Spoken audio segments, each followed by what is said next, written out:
Pernah ngerasa nggak sih? Dunia ini kok kayaknya makin nggak bisa ditebak.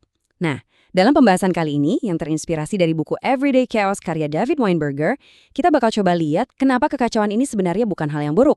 Malah, justru bisa membuka banyak banget kemungkinan baru. Coba bayangin ya, ada sebuah sistem AI yang bisa memprediksi skizofrenia jauh lebih akurat daripada dokter manusia. Tapi, nggak ada satu orang pun yang tahu gimana cara kerjanya. AI ini, namanya D-Patient, itu menyisir jutaan data pasien dan nemuin pola-pola yang sama sekali nggak kelihatan sama mata kita. Dia ngasih jawaban yang benar, tapi nggak bisa jelasin alasannya. Nah, ini kan jadi bikin kita mikir ya. Dan jujur, agak serem juga. Kalau mesin kita makin pinter dari kita, kenapa mereka juga jadi makin misterius?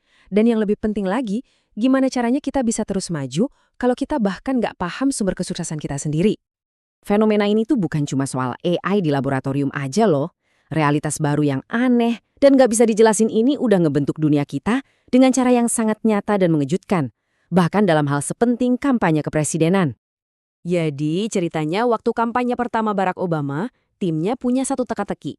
Gimana caranya biar lebih banyak orang yang daftar di website mereka? Mereka akhirnya melakukan tes A per B, nyobain berbagai kombinasi tombol dan foto. Dan yang aneh, kombinasi pemenangnya tuh di luar dugaan banget.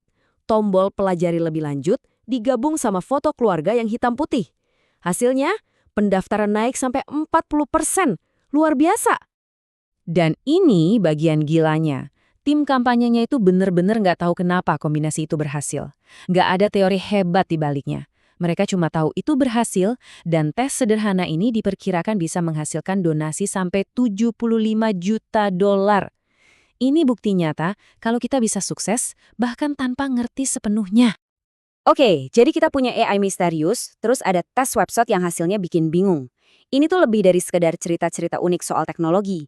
Ini semua adalah petunjuk bahwa aturan main alam semesta itu sendiri lagi berubah.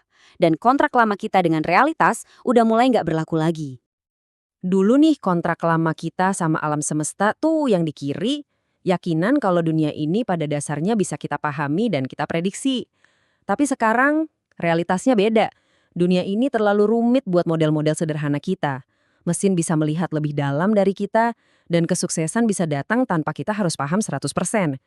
Intinya, kita menukar kepastian dengan lautan kemungkinan.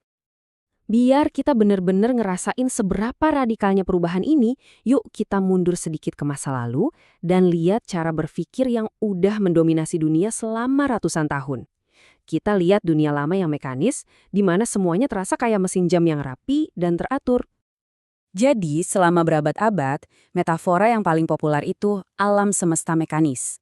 Para pemikir hebat kayak Newton percaya kalau aja kita bisa tahu posisi setiap partikel, kita bisa memprediksi masa depan dengan sempurna, persis kayak jam yang presisi. Idenya sederhana, semuanya pada akhirnya bisa diketahui. Kisah komet Halley ini contoh puncaknya. Dengan hukum Newton, Edmund Halley memprediksi kapan sebuah komet bakal kembali.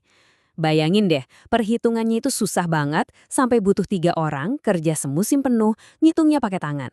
Dan mereka berhasil. Waktu komet itu muncul tepat waktu, rasanya kayak kemenangan mutlak. Pelajari aturannya, hitung angkanya, dan kamu bisa menaklukkan masa depan. Jadi, kalau dunia ini bukan lagi mesin jam yang rapi, terus gimana cara kita bisa sukses? Jawabannya adalah dengan berhenti melawannya. Alih-alih mencoba menyederhanakan kekacauan, strategi-strategi baru justru merangkulnya. Kita nggak lagi maksa dunia masuk ke dalam model kita biarkan dunia yang membentuk tindakan kita. Salah satu strategi baru yang paling kuat namanya produk minimum yang layak atau MVP. Gini deh, daripada ngabisin setahun buat nulis novel yang kamu kira-kira bakal disukai orang, kamu rilis bab pertama dulu, terus lihat reaksinya gimana. Intinya, kita berhenti nebak-nebak dan mulai belajar langsung dari tindakan nyata pengguna. Perusahaan IMView ini contoh yang klasik banget.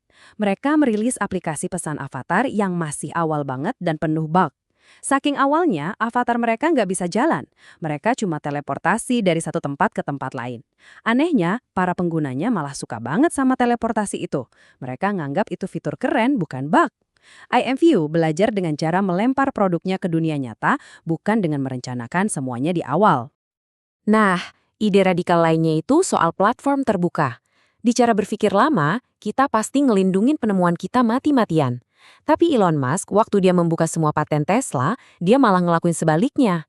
Dia nggak mencoba mengontrol masa depan, dia mencoba mempercepatnya dengan menciptakan lebih banyak kemungkinan buat semua orang. Dia menukar tembok dengan platform. Oke, jadi kita mulai belajar dari pengguna, bukan lagi nebak-nebak, kita mulai bangun platform, bukan tembok. Nah, dampaknya ini gede banget. Ini maksa kita buat mendefinisikan ulang beberapa ide paling dasar kita. Apa sih arti strategi, dan kayak gimana sebenarnya kemajuan itu? Ini nih perubahan mendasarnya. Strategi lama yang di kiri itu intinya soal kontrol, milih satu jalan yang benar. Nah, strategi baru yang di kanan itu soal menciptakan peluang. Daripada bertaruh pada satu masa depan, kita menciptakan ekosistem di mana banyak masa depan bisa tumbuh.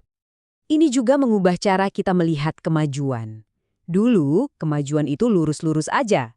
Coba deh kita lihat sejarah telepon. Setiap penemuan itu adalah langkah yang jelas di satu garis waktu yang lurus. Setiap langkah dibangun di atas langkah sebelumnya. Rapi. Bentuk kemajuan sekarang, wah beda jauh. Lupakan deh garis lurus yang rapih tadi. Bentuk kemajuan modern itu lebih mirip, ya, gumpalan rambut yang berantakan. Kita sekarang hidup di zaman kemajuan gumpalan rambut. Kemajuan ini sifatnya generatif. Satu ide bisa memicu ribuan ide lain yang cabangnya kemana-mana. Ini yang bikin dunia terasa cepat banget dan gak ketebak. Kemajuan gak lagi ditarik ke depan oleh satu tujuan, tapi didorong dari belakang oleh jutaan kolaborasi kecil. Berantakan, gak bisa diprediksi, tapi luar biasa kuat. Jadi, kita ada di mana sekarang? Kita udah ninggalin dunia yang nyaman dan bisa diprediksi untuk masuk ke dunia kekacauan sehari-hari yang penuh potensi. Kita mungkin kehilangan pemahaman, tapi kita dapat segudang kemungkinan. Kita telah menciptakan dunia di mana lebih banyak hal menakjubkan bisa terjadi, seringkali karena kebetulan. Pertanyaan terakhirnya ya buat kita semua.